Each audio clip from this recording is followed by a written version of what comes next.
जय हिंद दोस्तों, स्वागत है आप सभी का आज एक नए वीडियो में। आज हम लोग बात करेंगे एसएससी के द्वारा निकाले गए फेज़ 11 रिक्रूटमेंट के बारे में, जिसमें पोस्ट जो है लगभग 5300 से अधिक है। 5370 पोस्ट के बारे ये वैकेंसी निकाला गया है, जिसमें एज जो है 18 से 30 साल रखा गया है। योग्यता अगर क्वालिफिकेशन का बात करें तो 10, 12 और ग्रेजुएशन पास मांगा गया है। चलिए नोटिफिकेशंस की ओर देखते हैं। तो ये आपका नोटिफिकेशन है, जिसमें ऑनलाइन स्टार्ट जो है आपका 6 फरवरी से स्टार्ट है और अंतिम डेट जो है ऑनलाइन आवेदन देने का वो 27 मार्च रखा गया है। अगर आप चालान के थ्रू ऑनलाइन पेमेंट करना चाहते हैं चालान के थ्रू, तो 29 मार्च तक रखा गया है और ऑनलाइन पेमेंट 28 मार्च तक पेमेंट कर सकते हैं। तो ये आपका डेट हो गया, इंपॉर्टेंट डेट। और वही टेंटेटिव अगर एग्ज़ाम का बात करें तो कंप्यूटर बेस्ड एग्जामिनेशन रहेगा, जिसका टेंटेटिव डेट जो है जून जुलाई 2023 रखा गया है।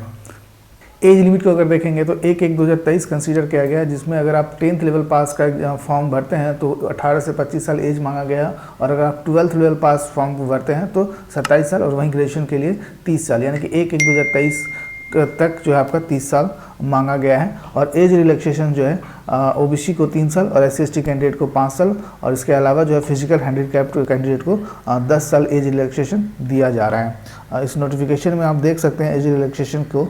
तो ये आपका रिलैक्सेशन अपर एज लिमिट का है, जिसमें SC/ST कैंडिडेट को 5 ईयर्स, ओबीसी 3 ईयर्स, PW जो है आपका फिजिकल हैंडीकैप जनरल कैटेगरी का अगर बात करें तो 10 साल छूट दिया गया है। वहीं अगर आप PW ओबीसी कैटेगरी का कैंडिडेट है तो 13 साल, और SC/ST कैंडिडेट का कैटेगरी है तो 15 साल ये आपका एज रिलैक्सेशन दिया जाएगा। तो ये एज रिलैक्सेशन था।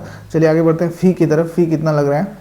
फ़ी का अगर बात करें तो 100 रुपीज़ रखा गया है फॉर जनरल और ओबीसी और EWS कैंडिडेट के लिए, और वुमेंस इसके अलावा जो वुमेन कैंडिडेट और SC/ST कैंडिडेट के लिए फ़ी में एग्जाम्पशन है, यानी कि कोई भी एग्जामिनेशन फ़ी नहीं देना पड़ेगा SC/ST और वुमेंस कैंडिडेट के लिए, एग्जाम्प्टेड फ्रॉम दी फ़ी। और ये आपका एप्लीकेशन फ़ी 100 रुपीज़ रखा गया है केवल ओबीसी और जनरल और EWS कैंडिडेट के लिए। अप्लाई को अगर देखेंगे तो हर एक कैटेगरी के लिए आपको अलग से अप्लाई करना होगा। जैसे यहाँ पे देख सकते हैं candidate will apply for each category. हर एक कैटेगरी के लिए हर एक पोस्ट के लिए अलग से अप्लाई करना होगा, और हर एक पोस्ट के लिए अलग से ईच कैटेगरी पोस्ट के लिए फी पेमेंट भी सेम करना पड़ेगा। तो ये आपका अप्लाई करने के लिए जो है ssc.nic.in के वेबसाइट पर जाना होगा, और लास्ट डेट सबमिशन का जो है 27 मार्च रखा गया है। सेंटर पे एग्जामिनेशंस को देखेंगे तो ये कैटेगरी वाइज बांटा गया है, जिसमें आपका ER रीजन हो गया, CR नॉर्थ रीजन, ये सभी रीजन से आप अलग अलग रीजन से अप्लाई कर सकते हैं। जैसे अगर CR का बात करें तो ये आपका जो एग्जामिनेशन सेंटर है वो भागलपुर, मुजफ्फरपुर, पटना, आगरा, बरेली, कानपुर, लखनऊ, ये सब आपका CR रीजन में आएगा। वहीं अगर ER रीजन को देखेंगे तो ER रीजन में आपका रांची हो गया, बिलासपुर हो गया, बहरमपुर हो गया, भुवनेश्वर हो गया, ये आपका कटक, ये उड़ीसा और रांची का कुछ साइड जो है ER रीजन में आएगा। इसी तरह से अगर आप KKR रीजन यानी कि कोलकाता रीजन को देखेंगे तो यहाँ पे KKR रीजन में यहाँ पे आपका जो है बेंगलुरु, हुबली, इसके अलावा मैसूर है, उडुपी है, कन्नूर है, ये जो साउथ साइड का जो एरिया है ये सारा एरिया आपका KKR रीजन में KKR रीजन में आएगा। इसके अलावा जो MPR रीजन है, NER रीजन है, तो जिस भी क्षेत्र से आप बिलोंग करते हैं, NR रीजन है, जिस भी क्षेत्र से आप बिलोंग करते हैं उस रीजन से आप फॉर्म अप्लाई कर सकते हैं।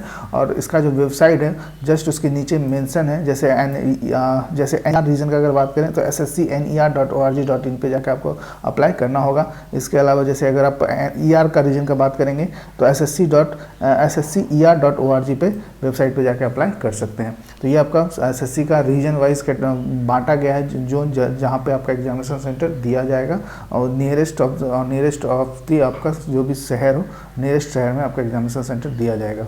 स्कीम ऑफ एग्जामिनेशंस को अगर देखेंगे तो आपका जो है 100 मार्क्स का प्रश्न है, जिसमें नंबर ऑफ क्वेश्चंस 100 है, और मार्क्स जो है डबल कर दिया गया, यानी कि 200 का आपका जो है टोटल मार्क्स हो जाएगा। जिसमें जनरल इंटेलिजेंस का 25 प्रश्न है, जनरल अवेयरनेस का 25 है, क्वांटिटेटिव एप्टीट्यूड 25 है, और इंग्लिश लैंग्वेज का 25 प्रश्न पूछा जाएगा। ये CBT मोड एग्जाम है, जिसमें 1 घंटे का टाइम फ्रेम दिया गया है। नेगेटिव जो है 0.5 मार्क्स का नेगेटिव है, यानी कि 1/4 नेगेटिव आपका काटा जाएगा।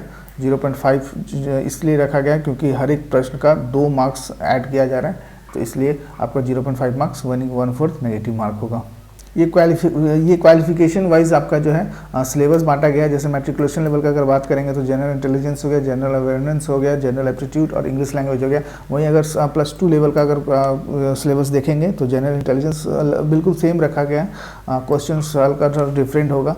वहीं पर अगर आप ग्रेजुएशन लेवल का एग्जामिनेशन देखेंगे, ग्रेजुएशन एबव, तो जनरल इंटेलिजेंस में ये सारा सिलेबस मेंशन है। इसके अलावा जनरल इंटेलिजेंस के अलावा जनरल अवेयरनेस है, क्वांटिटेटिव एप्टीट्यूड है, इसमें जो है आपका ग्रेजुएशन लेवल का सिलेबस मेंशन है। तो ये था आपका बेसिक डिटेल्स। अब हम लोग देखते हैं कौन कौन सा पोस्ट के लिए ये वैकेंसी निकाला गया है। ये total vacancy number of post का अगर बात करेंगे तो 5370 पोस्ट ये आपका टोटल नंबर ऑफ सीट है।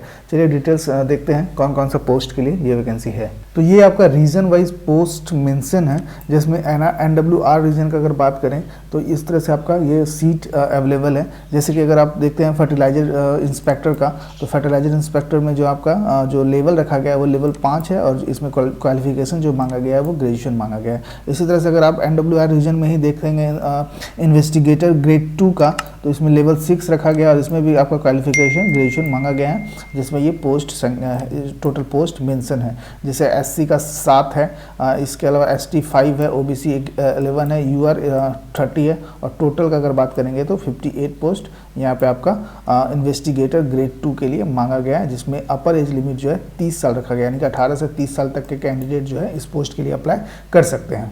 इसी तरह से अगर NR रीजन का अगर बात करेंगे, NR रीजन में ये जो आपका पोस्ट है वो असिस्टेंट कम्युनिकेशंस ऑफिसर का ये पोस्ट है और इसमें भी जो इसका जो पे लेवल है ये लेवल 6 में रखा गया और इसमें ग्रेजुएशन क्वालिफिकेशन मांगा गया और टोटल नंबर ऑफ सीट जो है इसमें 21 है। तो इस तरह से पोस्ट वाइज जो है पोस्ट वाइज सीट आपका डिफाइन है। पोस्ट देखने में सीट देखने में जो है कि बहुत ही कम लग रहा होगा, लेकिन ये जो है अलग अलग पोस्ट वाइज जो है सीट डिफाइन किया गया, इस वजह से जो है आपका टोटल नंबर ऑफ पोस्ट जो है एक दो देखने को मिल रहा होगा। जैसे यहाँ पे NR रीजन में ही सब इंस्पेक्टर और फायर का बात करें, सब इंस्पेक्टर फायर में तो टोटल पोस्ट जो है 221 है। तो पोस्ट वाइज ये सीट को तोड़ दिया गया है, इसलिए जो है पोस्ट आपका सीट जो है देखने में कम लग रहा होगा, 1 2 3 इस तरह से जो देखने में सीट कम लग रहा हो, लेकिन ऐसा नहीं है, सीट कम नहीं है, सीट बहुत ही है। आपको अलग अलग पोस्ट के लिए अप्लाई नहीं करना होगा, केवल एक बार अप्लाई कर दिए ग्रेजुएशन लेवल का तो वो आप सारे पोस्ट के लिए एलिजिबल हो जाएंगे, जिसमें जो भी क्वालिफिकेशन मांगा गया होगा। अगर फायरमैन में अगर जनरल ग्रेजुएशन मांगा गया होगा इन एनी स्ट्रीम तो आप इसके लिए एप्लीकेबल होंगे, लेकिन अगर किसी के लिए स्पेशलिस्ट मांग दिया गया होगा कि ये फिजिक्स से चाहिए, बायोलॉजी से चाहिए, तो उसके लिए तो केवल अलग से पोस्ट अप्लाई करना ही पड़ेगा। रीजन वाइज अगर देखना चाहते हैं रीजन वाइज कौन कौन सा पोस्ट निकाला गया, जैसे NRW में केवल देखना चाहेंगे कौन सा रीजन में कौन सा पोस्ट है केवल NRW का, तो आप इस वेबसाइट पे जा सकते हैं।